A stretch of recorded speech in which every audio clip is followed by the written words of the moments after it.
जब हम पहली यात्रा पे चल रहे थे, बहुत सारे लोग आए, कहते देखिए आप कन्याकुमारी से कश्मीर तक चल लिए, मगर ऐसे बहुत प्रदेश हैं जहां आप गए नहीं। उड़ीसा नहीं गए, गुजरात नहीं गए, छत्तीसगढ़ झारखंड नहीं गए, तो आपको दूसरी यात्रा करनी चाहिए। न्याय शब्द क्यों जोड़ा? क्योंकि पहली यात्रा में पता लगा कि जो हिंसा फैल रही है उसका कारण अन्याय है। गरीबों के खिलाफ, श्रमिकों के खिलाफ, मजदूरों के खिलाफ, छोटे व्यापारियों के खिलाफ, बेरोजगार युवाओं के खिलाफ, जहां भी इस देश में देखो आपको अन्याय अन्याय दिखेगा।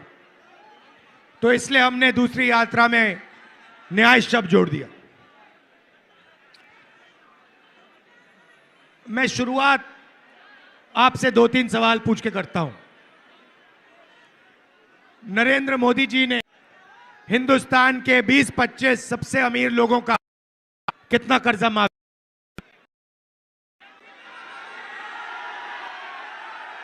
कितना? नहीं, हजारों करोड़ नहीं, 16 लाख करोड़ रुपया। अब आम आदमी को यह नंबर समझ ही नहीं आता। अदानी को समझ आ जाता है, मगर आम आदमी को समझ नहीं आता। 16 लाख करोड़ रुपए कितना होता है मैं आपको बताता हूं। एक साल मनरेगा को चलाने में 65,000 करोड़ रुपए लगते हैं। मतलब नरेंद्र मोदी ने मनरेगा का 24 साल का पैसा 20-25 लोगों को दे दिया। किसानों का कितना कर्जा माफ किया नरेंद्र मोदी ने? बुनकरों का कितना माफ किया? छोटे व्यापारियों का कितना किया? जो ये युवा कॉलेज की पढ़ाई के लिए, ट्यूशन के लिए कर्जा लेते हैं, उनका कितना माफ किया? कुछ दिन पहले सुप्रीम कोर्ट कहती है कि ये जो नरेंद्र मोदी ने इलेक्टोरल बॉन्ड शुरू किए, इसके आंकड़े स्टेट बैंक ऑफ इंडिया को पब्लिक कर देने चाहिए। सुना इसके बारे में? अब बात निकलती है कि इलेक्टोरल बॉन्ड्स में हजारों करोड़ रुपए हिंदुस्तान के बड़े बड़े कॉर्पोरेट्स ने बीजेपी को, नरेंद्र मोदी जी को दिए। हजारों करोड़ रुपए। जो भी कॉन्ट्रैक्ट हिंदुस्तान की सरकार देती है, जिस भी कंपनी को देती है, उसका इलेक्टोरल बॉन्ड्स के माध्यम से रिश्वत वो कंपनी बीजेपी को देती है। हजारों करोड़ रुपए कंपनियों पर दबाव डालकर, सीबीआई इंक्वायरी कराकर, ईडी की इंक्वायरी कराकर, इनकम टैक्स का दबाव डालकर उनसे पैसा एक्सटॉर्ट करा जाता है।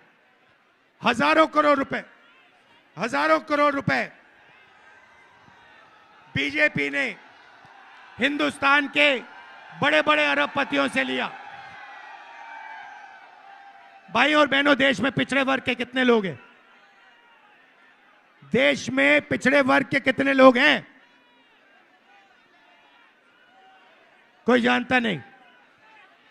20% नहीं है भाई, फिर से बोलो, 20 नहीं है, 30 भी नहीं है, 40 भी नहीं है, 50%।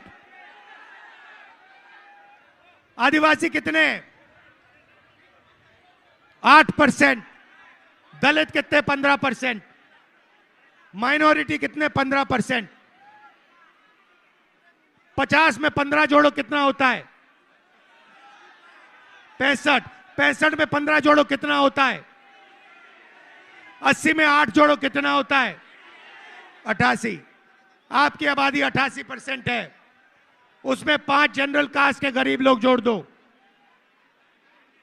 मुझे बताओ, इस देश में आपकी भागीदारी कहां है? मीडिया में आपके लोग हैं क्या?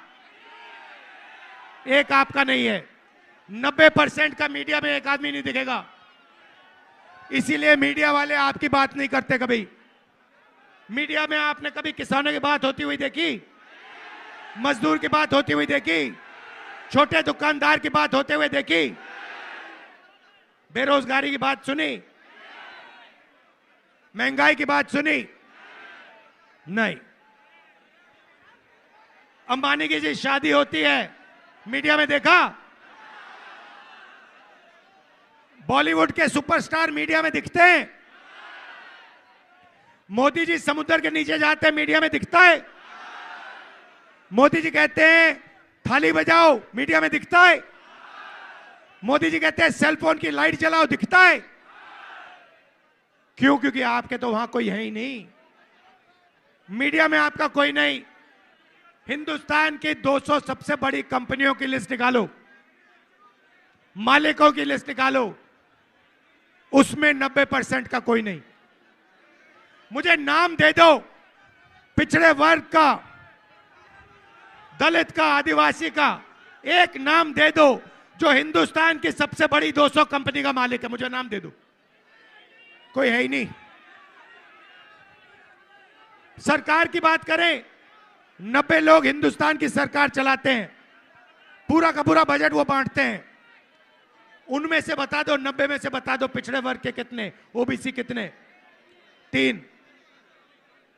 100 रुपए अगर हिंदुस्तान की सरकार खर्च करती है, ओबीसी वर्ग के अफसर 5 रुपए का निर्णय लेते हैं। दलित 3, 100 रुपए खर्च होते हैं, दलित अफसर 1 रुपए का निर्णय लेता है 100 रुपए में से। और आदिवासी 100 रुपए खर्च होते हैं तो 10 पैसे का निर्णय लेता है।